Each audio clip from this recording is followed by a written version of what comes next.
Halo sahabat Atar, apa kabarnya? Semoga kalian sehat dan bahagia selalu. Jangan lupa untuk bersyukur hari ini. Berjumpa kembali bersama saya, Abang Atar, yang akan mengulas film yang berjudul Blast tahun 2021. Film yang mengisahkan seorang wanita yang bernama Sonia. Sonia adalah seorang ahli penjinak bom yang terjebak bersama putra dan putri pacarnya di dalam mobil di parkiran kota Paris. Sedangkan mereka membutuhkan waktu 30 menit untuk bisa keluar dan mencari tahu siapa di balik dalang semua ini. Tidak perlu berlama-lama, kita lanjut untuk filmnya.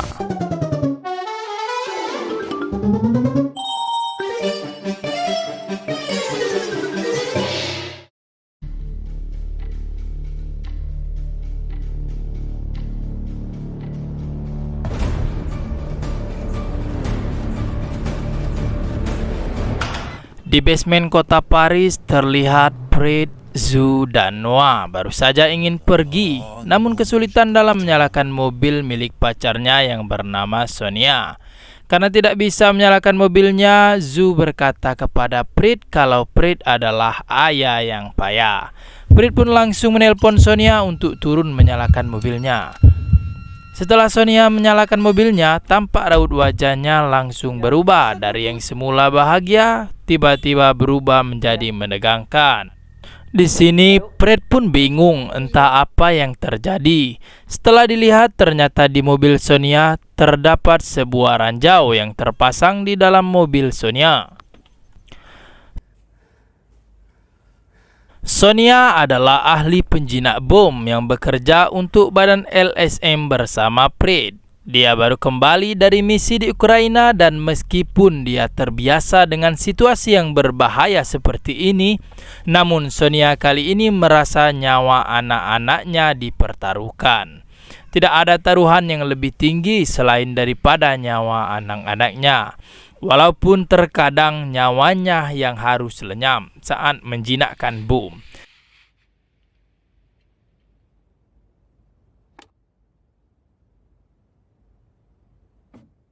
Di sini Sonia langsung menelpon rekannya yang bernama Igor untuk membantunya mengatasi masalah ini.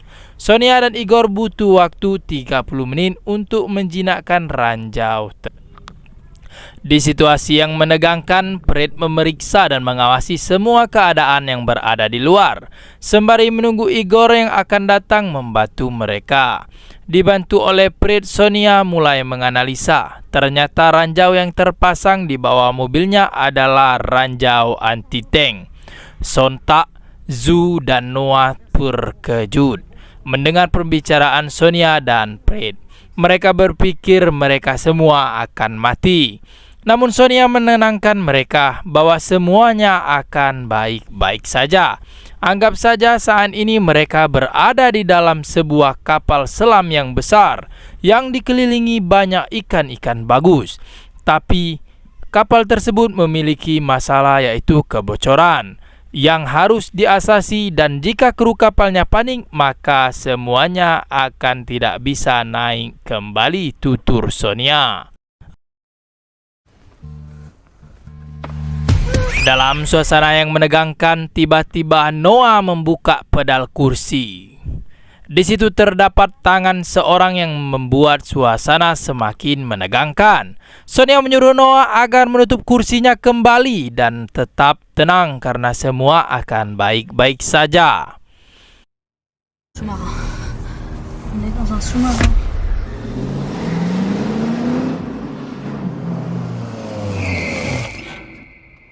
Selang beberapa waktu, tibalah mobil Tigor yang datang dengan rasa khawatir dan ia langsung melihat waktu yang tersisa. Ternyata tinggal 20 menit 7 detik. Igor bertanya apakah ada kabel di dalam mobil tersebut. Tidak ada kabel yang terlihat di dalam mobil, tapi ada mayat di dalam mobil tersebut, jawab Zhu. Ternyata mayat tersebut adalah Francois.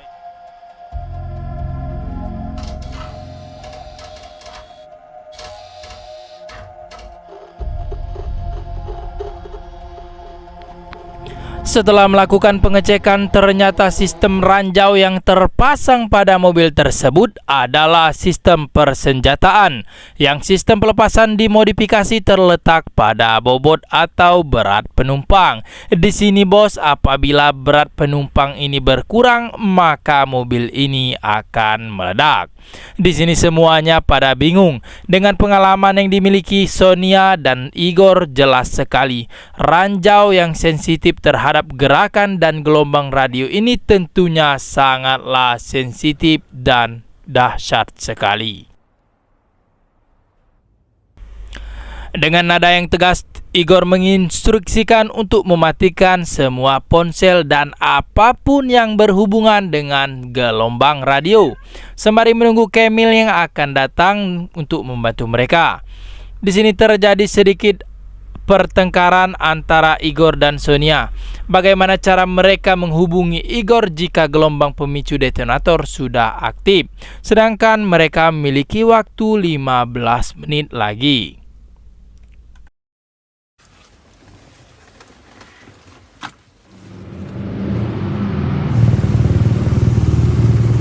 Selang beberapa saat, tibalah Kamil dengan motor kesukaannya dan koplo kebajikannya yang membuat ia semakin tambah pede untuk menaklukkan granat tersebut. Wah, sangat pemberani sekali ya si Kamil ini. Kembali ke dalam mobil saat Noah mencari sesuatu di dalam bagasi mobil di bagian belakang. Tampak Noah menemukan tumpukan uang yang belum tahu kejelasannya, uang tersebut milik siapa dan untuk apa. Setelah Fred melihat Sonia menggenggam uang, baru kita tahu ternyata uang tersebut milik Francois. Yang mana Fred menceritakan ada satu komisi yang menargetkan Deminator. Hal tersebut tahu dikarenakan Fred diberitahu oleh seorang wanita bernama Nina Dres dari kedutaan Ukraina yang saat ini sedang mengusut kasus korupsi. Deminator adalah nama perusahaan yang diduduki oleh Sonia dan kawan-kawannya termasuk Fred. Di sini Sonia meminta agar Fred terus menggali informasi untuk memahami dalang dari semua jebakan ini, karena ini semua pasti ada kaitannya. Kembali kepada Igor dan Kamil dengan perlengkapan yang sangat canggihnya. Langkah pertama yang mereka ambil adalah bagaimana menghentikan hitungan mundur pada ranjau tersebut. Di sini terdapat perbedaan pendapat yang mana Sonia berpendapat bahwa kabel berwarna biru untuk menghentikan hitungan mundurnya, sedangkan hijau adalah umpan. Sedangkan Igor berpendapat bahwa kabel berwarna kuning yang harus dipotong karena kabel berwarna biru adalah dasar, sedangkan yang berwarna hijau adalah umpan. Igor meyakinkan Sonia biarkan semua ini dia yang tangani dan percayakan semua ini padanya.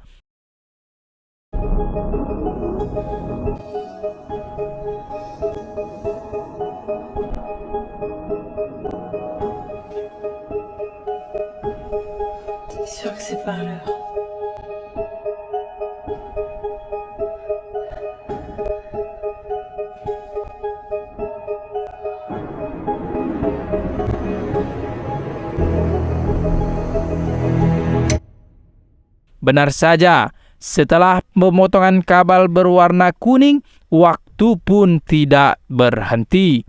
Sehingga pada akhirnya terjadi kepanikan dan Igor turun tangan langsung untuk memotong kabel.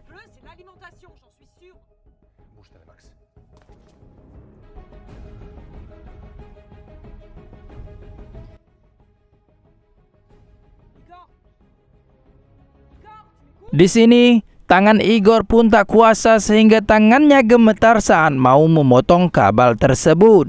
Sehingga akhirnya Kamil membantu Igor memotong kabel itu dengan tergesa-gesa dan ketegangan yang tinggi.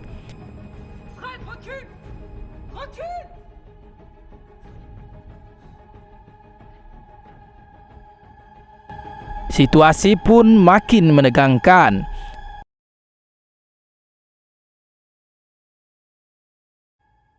Akhirnya berkat bantuan Kamil, waktu mundur pun terhentikan saat tersisa 4 detik lagi.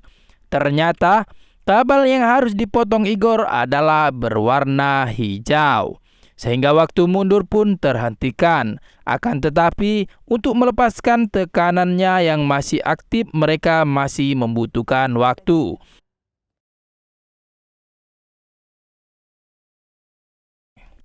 Di sini, Kamil bilang kalau Sonia bukanlah penjinak bom untuk saat ini. Untuk saat ini, biarkan dia dan Igor yang melakukan semuanya.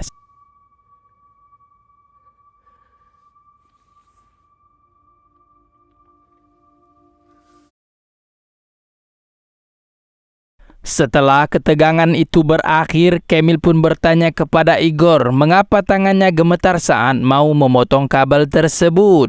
Igor pun terdiam. Tampaknya Kamil tahu kalau Igor memendam perasaan kepada Sonia. Les enfants, calmez-vous. Kembali ke dalam mobil, dalam suasana menegangkan, tiba-tiba mobil pun bergoyang-goyang. Sonia pun menyangka kalau anak-anaknya lah yang berbuat ulah. Ternyata muncullah Francois dari dalam bagasi mobil dengan tergesa-gesa. Dan Sonia pun menyuruhnya agar diam dan jangan bergerak. Di sini Noam beritahukan kepada Francois kalau ada UTC 62 di bawah mobil mereka. Kembali di luar mobil, tiba dua orang dari detektif kepolisian dan Kamil pun menyuruhnya untuk mengevakuasi gedung tersebut. Dan mereka akan tangani bom tersebut. Detektif pun menyangkal kalau prosedurnya mereka yang akan amankan gedung tersebut sembari menunggu tim penjinak bom yang akan tiba di lokasi tersebut. Kamil pun menjelaskan bahwa mereka butuh setidaknya 30-40 menit untuk tiba di lokasi tersebut. Kemudian mereka harus memulai kembali dari awal lagi, mengevaluasi lagi X-ray kembali. Mereka tidak bisa merujuk kepada metode orang lain. Sedangkan di bawah sana ada UTC 62. Timmu akan butuh setidaknya kredensial Minex 4 untuk mendekatinya dan kami pun punya itu semua. Kami terbiasa bekerja dengan ranjau anti-tank ini, tutur Kamil. Dan kami tidak bisa menunggu mereka karena tidak ada waktu lagi. Karena di dalam sana ada rekan kami dan keluarganya. Biarkan kami bekerja dan kami akan mengeluarkannya dari dalam sana, tutur Kamil. Di dalam mobil, Sonia meminta penjelasan kepada Francois terhadap apa yang terjadi pada dirinya. Francois pun mencoba berbohong kepada Sonia, namun Sonia tidak mudah percaya begitu saja. Sonia pun menekan Francois agar mengatakan yang sebenarnya. Di sini terkuak, ternyata Francois mengambil uang dari Amantis sebagai bayaran misi terakhir mereka. Dengan tugas mereka membersihkan ranjau Donetsk bagian selatan, karena terdapat banyak sekali uranium di bawahnya. Uranium ini adalah bahan untuk membuat nuklir dan para Amantis ingin memanfaatkan Francois karena mereka membutuhkan tempat yang aman. Para Amantis itu mengancam akan memberitahu pihak yang berwenang kecuali Francois memberikan uang untuk mereka.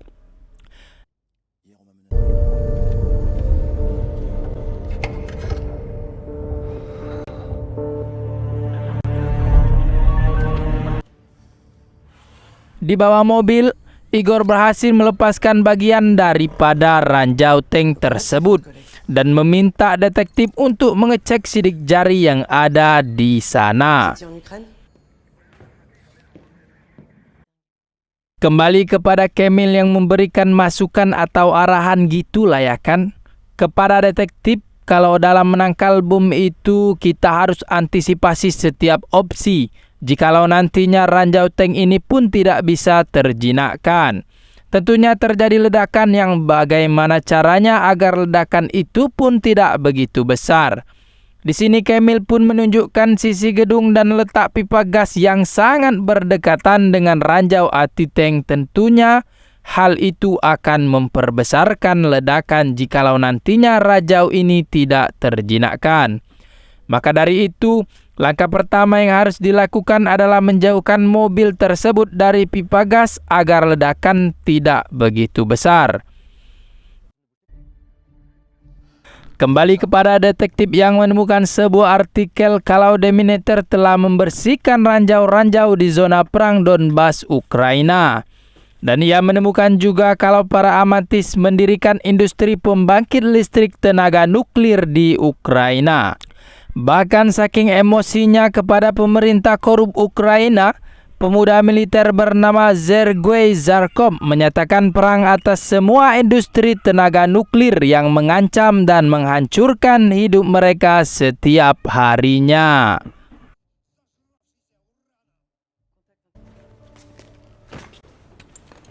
Setelah mempersiapkan semuanya, Igor dan Kamil mulai memindahkan mobilnya.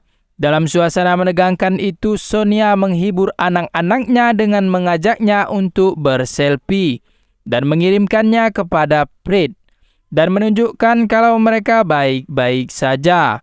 Fred mendekati mobil namun dilarang oleh Igor kalau situasi saat ini sangatlah membahayakan. Kembali ke dalam mobil, Zhu bercerita kalau terakhir kali ia melihat ibunya saat ibunya mengendarai mobil dan mengucapkan selamat tinggal padanya. Hal itu membuat ia trauma sekali pada mobil. Dia juga berkata kalau dia ingin sekali Sonia menjadi ibu keduanya, meskipun ayahnya bilang tidak bagus jika harus menikah.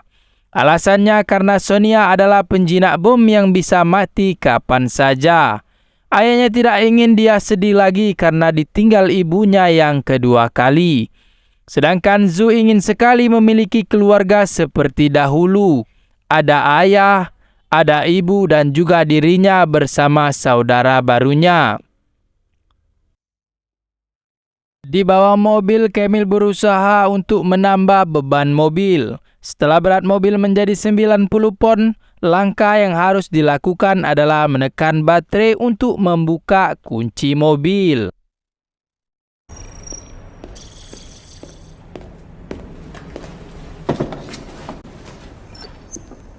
C'est dans la batterie qu'il faut taper pour libérer les portes. Kembali ke scene berikutnya. Di sini Kamil berhasil mengatasi 90 pon berat mobil. 90 pon berarti satu anak yang harus dikeluarkan. Terjadi perdebatan di situasi saat ini karena yang harus dikeluarkan antara Zhu atau Noah. Fred berkata Zhu tidaklah terlalu berat. Tidak bisakah mengeluarkan keduanya saja karena 90 pon itu cukup berat. Di sini tidak ada pilihan karena hanya satu anak saja yang harus dikeluarkan. Keduanya benar-benar bingung. Keduanya tidak mau memutuskan karena saling menjaga perasaan satu sama lainnya.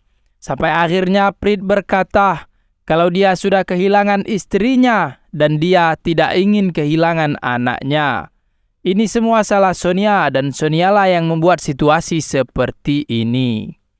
Dia tidak ingin solusi lain, dia hanya ingin anaknya yang selamat. Di sini Sonia merajuk ya kan, layaknya seorang wanita yang tersakiti. Ia memutuskan Zhu yang harus dikeluarkan. Karena Zhu masih muda, itulah alasan yang masuk akal. Noah pun marah kepada Sonia, mengapa ia tidak membelanya. Dan berkata kalau Sonia ibu yang payah. Sonia bilang kalau dia harus netral, bahkan untuk Noah pun seperti itu. Noah menyangkal kalau Sonia tidak mencintainya. Sonia tidak peduli, selalu menjinakkan bom yang selalu jadi utama. Noah pun ingin biarkan bom ini meledak, karena kematiannya tidak akan menjadi perbedaan. Fred sedang melihat-lihat berita, datanglah Nina Dress dari kedutaan Ukraina. Seperti yang kita sebut di awal film tadi, di sini Nina Dress berkata kalau dia saat ini sedang menyelidiki kasus korupsi perusahaan tenaga nuklir, yang mana para amantis kemungkinan telah membayar orang untuk membersihkan ranjau-ranjau dan mengeksploitasi area kaya uranium.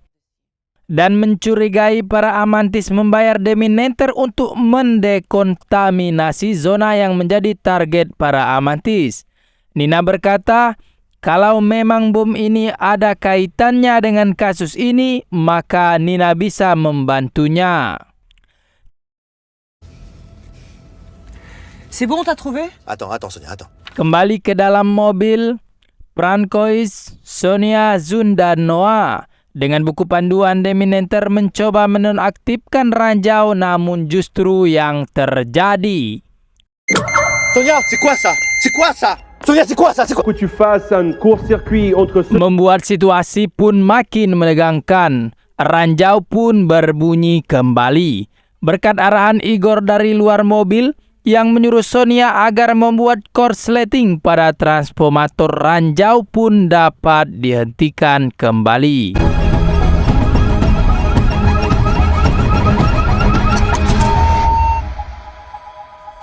Kembali kepada Fred yang bertanya kepada Nina Dress, mengapa Zarkov bisa terlibat dalam hal ini? Yang sampai saat ini kita tidak mengetahui siapa Zarkov sebenarnya. Nina menjelaskan, Zarkov murka karena Deminator muncul tanpa mempertimbangkan situasi di sana. Bagi Zarkov, Deminator adalah provokasi. Di Ukraina, anak-anak meninggal setiap harinya akibat dari perang ranjau dan misil. Ini semua penyebabnya adalah Deminator. Di sini Nina memperlihatkan foto anaknya. Hanya foto ini saja yang tersisa sebagai kenangan untuk anak-anaknya. Anak-anaknya hanya bersekolah dan bermain. Fred hanyalah orang Prancis yang tidak tahu apa sebenarnya yang terjadi di Ukraina. Penerbangan 3 jam dari Paris ke Ukraina hanya untuk melawan pemerintah yang jahat yang menerima suap dari perusahaan Amantis. Perusahaan Amantis yang menguangkan perang. Putri Nina adalah korban sampingan mereka. Itu yang dikatakan para Amantis dan pemerintah saat menyerahkan mayat putrinya Tutur Nina. Kembali kepada Igor di luar mobil yang sudah siap dengan pakaian anti-tanknya, sembari mempersiapkan untuk peledakan atau penembakan dengan sasaran kotak pemacu kunci. Dan pada akhirnya pintu pun dapat terbuka.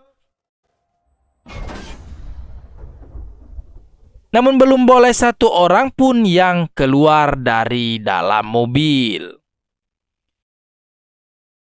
Kemudian dengan perlahan Igor mengeluarkan Zhu sebagai orang pertama yang dikeluarkan dari mobil karena bobot tekanan tidak boleh kurang dari 90 pon. Akhirnya Zhu dapat dikeluarkan dengan selamat dan dapat berjumpa kembali dengan Fred ayahnya.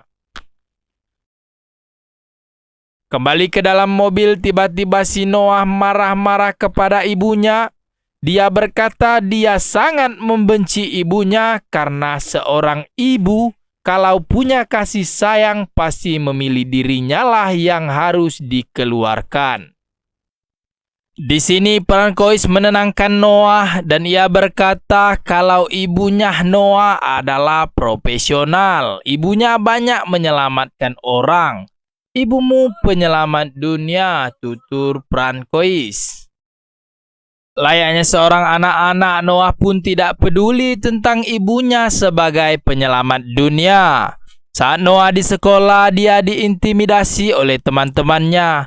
Ibunya pun tidak mengetahui hal itu. Malah Fred yang menjemputnya, bukan ibunya. Dia ingin ibunya yang penuh kasih sayang itu seperti layaknya ibu-ibu yang lainnya. Sonia berkata kepada Noah mengapa ia tidak memberitahunya. Kau tidak pernah ada, jawab Noah. Kau pikir mudah duduk di sini menunggumu. Aku tidak tahu kapan kau pergi atau kembali. Bahkan kau mati pun aku tidak peduli. Di sini ibunya berusaha menjelaskan, namun Noah tidak mau berbicara lagi kepada ibunya. Kembali kepada Igor dan Camille. Igor berkata kepada Camille untuk melupakan bomnya sejenak karena tidak ada waktu lagi untuk meredakan bomnya. Igor meminta kepada Kamil untuk fokus mengamankan area dan membuka semua pintunya. Bagi mereka, mengeluarkan Zhu sudah mengurangi 46 pounds dan itu sudah menguntungkan. Sekarang mereka bersepakat untuk melupakan bomnya dan akan mengeluarkan semuanya. Di sini Igor akan menghubungkan beban pada bagian depannya, lalu membuang beban di bagian bagasi. Mereka langsung mengeksekusinya berdua saja dibantu dengan peralatan yang mereka miliki. Sembari mempersiapkan semuanya, di dalam ruangan, Fred dan detektif pun mencari kembali sidik jari Zarkov yang ternyata Zarkov pernah bekerja sama dengan Deminator dan dilatih oleh Igor. Berkat bantuan dari temannya, detektif pun dapatlah kabar ternyata Zarkov sudah meninggal 2 bulan yang lalu. Saat mendapat kabar kalau Zarkov sudah meninggal 2 bulan yang lalu, detektif pun menemukan sidik jari yang ada di bagian granat tersebut. Benar saja, ternyata granat itu dipasang oleh Nina yang belum tahu pasti latar belakangnya. Saat Fred sedang memeriksa semua data, Nina mengajak Zhu keluar dengan dalih punya rencana untuk penyelamatan. Fred pun menyadari anaknya tidak berada di dalam ruangan, ia pun langsung menyusulnya keluar. Setelah menemukan hal tersebut, detektif pun langsung keluar untuk menyusul Fred. Benar saja, ternyata Nina memberikan bahan peledak kepada Zhu untuk diantarkan ke dalam mobil. Dan Nina pun menodongkan pistolnya ke kepala Fred dan menyuruh Zhu menuju mobil dengan mengancam akan membunuh ayahnya jika tidak mematuhinya. Setelah detektif melihat itu semua, terjadilah todong-menodong antara 3 lawan 1. Saat detektif mulai menenangkan dengan bacotannya, Nina pun langsung menembak detektif tersebut. Dan detektif itu pun langsung tepas. Saat Zhu menuju mobil, Kamil pun memanggil Zhu untuk datang kepadanya tanpa diketahui oleh Nina. Saat Nina menyadari kalau Zhu sudah tidak terlihat lagi, dia pun mulai mencarinya dan memanggil-manggil namanya. Di tengah situasi yang mencekam, masih sempat-sempatnya Sonia menelpon Fred dan berbicara kepada Nina. Di sini, Sonia memohon dan meminta untuk melepaskan Fred dan menjelaskan bahwa Fred tidaklah bersalah. Di sini mulai terbuka dan mulai terlihat latar belakang Nina memasang bom di mobil Sonia. Nina berkata, "Di Ukraina kau tidak peduli dengan kata-kataku. Aku memohon padamu untuk tidak membersihkan ranjau di sekitar sekolah, namun kau tidak menghiraukan itu," tutur Nina. Karena Sonia membersihkan ranjau-ranjau tersebut, Zarkov membunuh anak-anaknya dan kematian itu adalah kesalahan dan kesengajaanmu, Sonia, tutur Nina. Dan sekarang kau akan menebusnya. Saat Nina mau menembak Sonia, Nina pun ditembak terlebih dahulu oleh Kamil.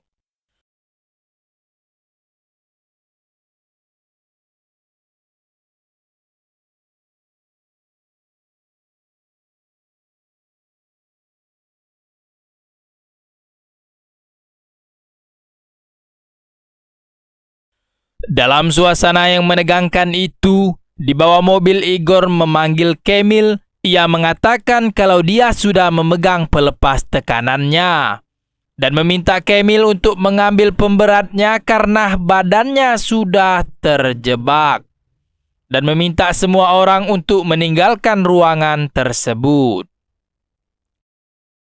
Kembali ke dalam mobil, Francois pun menyadari kalaulah angka-angka yang berada di bawah waktu pada mobil adalah tanggal-tanggal kematian dari anak-anak yang meninggal di Ukraina.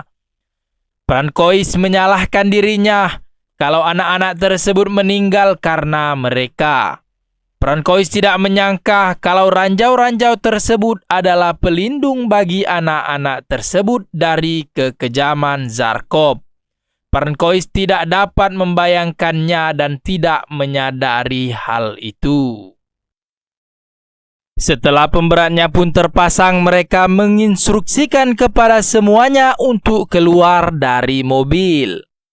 Saat Kamil mengatakan pergi, maka semuanya harus pergi dari mobil. Kamil pun mulai menghitung.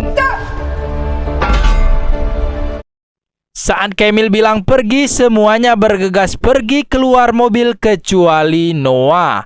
Noah terdiam kaku di dalam mobil sedangkan tekanan pun menurun yang membuat Igor terjebak di bawah mobil. Terpaksalah si Francois pun turun tangan berusaha mengevakuasi Noah yang masih terdiam kaku. Dengan kata-kata buayanya, Francois membujuk Noah sehingga pada akhirnya Noah pun dapat turun dari mobil tersebut dengan rayuan maut Francois. Saat semuanya sudah keluar dari dalam mobil, terjadi sesuatu yang membuat beban pada mobil pun akhirnya terlepas. Di sini, Igor menahannya dan mempertaruhkan nyawanya. Igor menyuruh Sonia dan Kamil untuk pergi.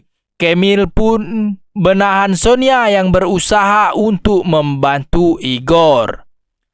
Dengan paksaan dari Kamil, Sonia pun diseret pergi dan Igor bersama mobil pun akhirnya cetek.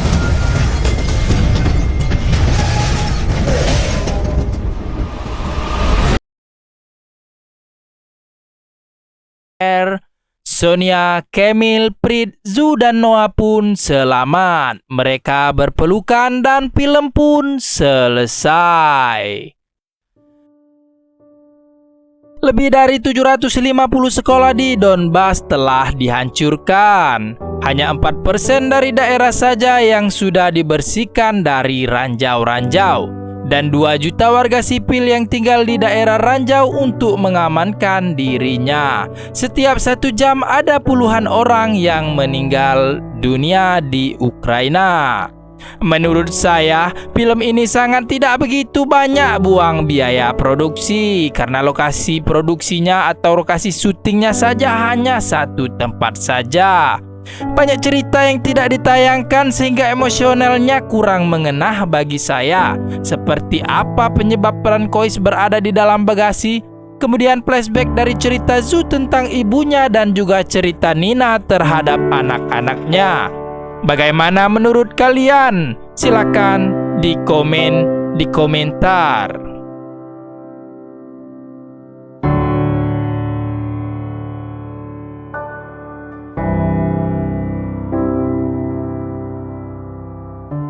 Terima kasih agans-aganku yang sudah menonton. Semoga cara Atar bercerita pas dengan selera agans-aganku. Jikalau memang kurang pas, Atar mohon maaf yang sebesar-besarnya. Bantu Atar biar semangat untuk bercerita dengan cara di like, di komen, dan juga di subscribe. Selamat bertemu di video berikutnya.